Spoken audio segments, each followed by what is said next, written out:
हरे कृष्णा दोस्तों। शनि की 7.5 और ढैया के दौरान शनिवार को व्रत रखने के साथ साथ शनिवार व्रत कथा का पढ़ना और सुनना विशेष रूप से फलदायक होता है।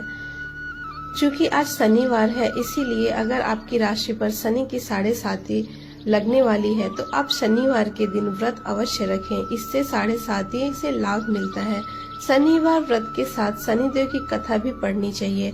ऐसा करने से शनिदेव की विशेष कृपा बनी रहती है। तो चलिए जानते हैं कि क्या है शनिवार व्रत की कथा, जिसे पढ़ना अधिक शुभ फलदायी होता है। एक बार की बात है, सभी नवग्रहों जैसे सूर्य, चंद्र, मंगल, बुध, बृहस्पति, शुक्र, शनि, रवि और केतु में विवाद छिड़ गया कि इनमें सबसे बड़ा कौन है। सभी आपस में लड़ने लगे और कोई निर्णय न होने पर देवराज इंद्र के पास निर्णय कराने पहुंचे। इंद्रदेव घबरा गए और उन्होंने निर्णय करने में अपनी असमर्थता जताई और उन्होंने कहा कि इस समय पृथ्वी पर राजा विक्रमादित्य हैं, जो कि अति न्यायप्रिय हैं। वे ही इसका निर्णय कर सकते हैं।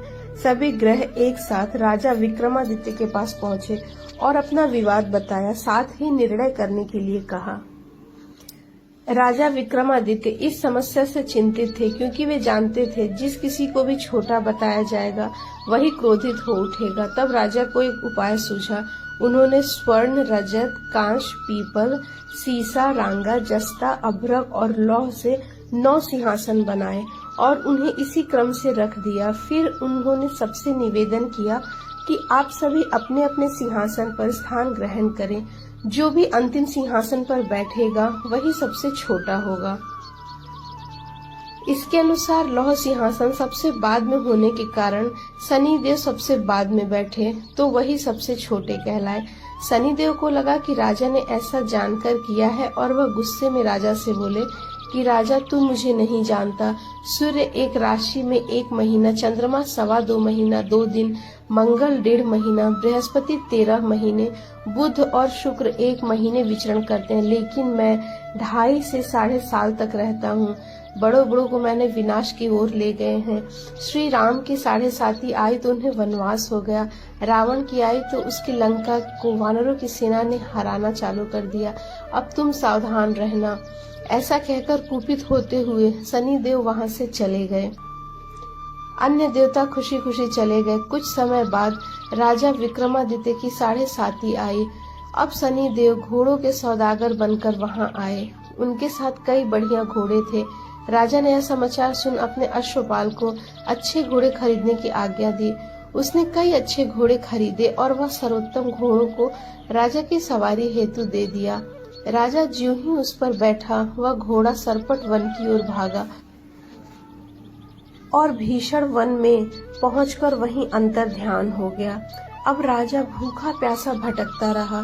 तब एक ग्वाले ने उसे पानी पिलाया। राजा ने प्रसन्न होकर उसे अपनी अंगूठी दी। वह अंगूठी देखकर राजा नगर को चल दिया और वहां अपना नाम उज्जैन निवासी वीका बताया। वहां एक सेठ की दुकान में उसने जल इत्यादि पिया और कुछ देर आराम किया। भाग्यवश उस दिन सेठ की खूब बिक्री हुई थी।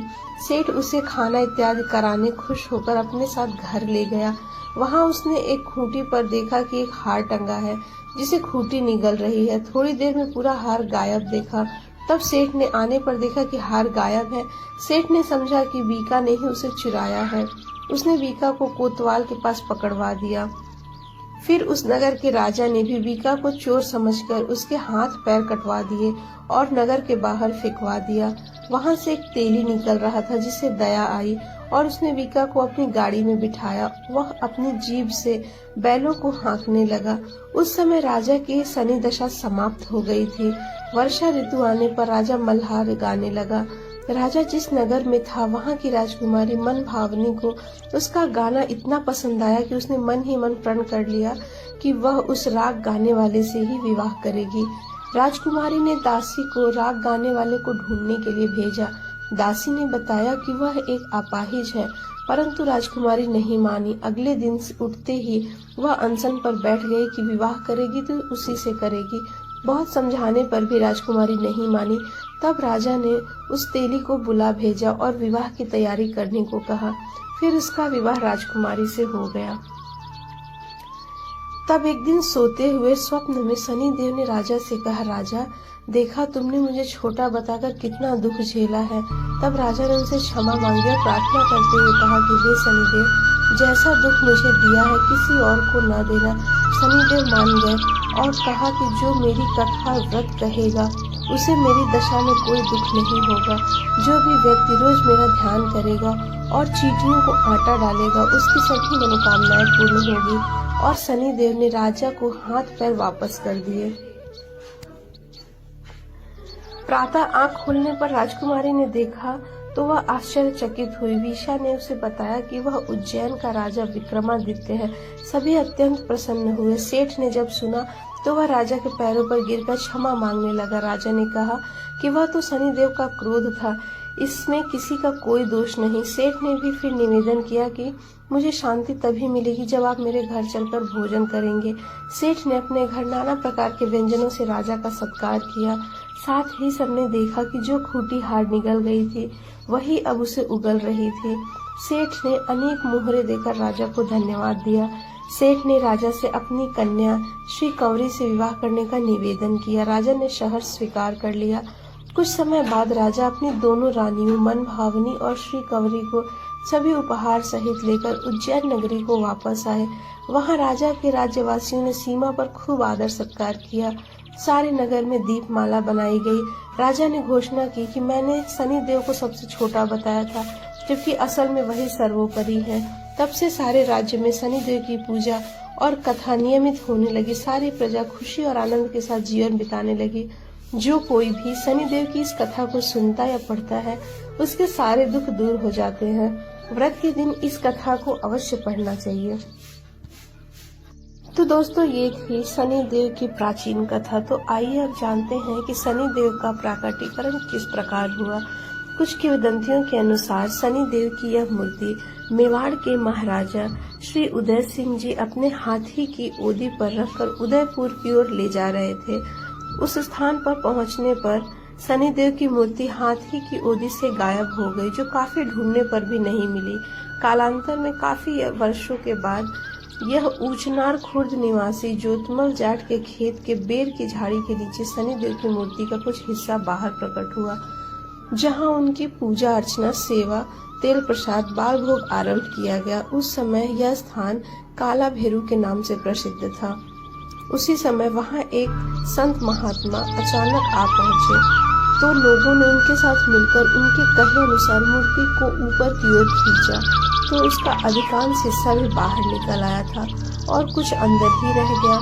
इसके बाद वह संत महात्मा वहां से कुछ दूरी पर जाकर गायब हो गए। लोगों ने इसे मूर्ति का चमत्कार माना और इसके बाद से ही यह स्थान श्री शनि महाराज के नाम से प्रसिद्ध हो गया। यहाँ कई और भी चमत्कार हुए हैं, जिसमें एक प्राकृतिक तेल कुंड भी प्रकट हुआ है जो आज भी है। यहाँ शनिदेव पर चढ़ाया जाने वाला तेल इस प्राकृतिक तेल कुंड में ही इकट्ठा होता है। इस तेल का उपयोग चर्म रोगों के लिए होता है। कई बार इस प्राकृतिक तेल कुंड के तेल को व्यवसायिक उपयोग हेतु निकाला गया तो इसमें से कुल तेल की गुण मात्रा समाप्त हो गई और वह मात्र एक तरल पानी ही रह गया। ऐसे कई प्रयास हुए लेकिन सफल नहीं हुए। यह सब शनिदेव का ही चमत्कार माना जाता है। तो दोस्तों ये थी आज के शनिदेव की व्रत कथा और पूजा विधि। आपको आज की कथा कैसी लगी हमें कमेंट करके जरूर बताएं। हरे कृष्णा।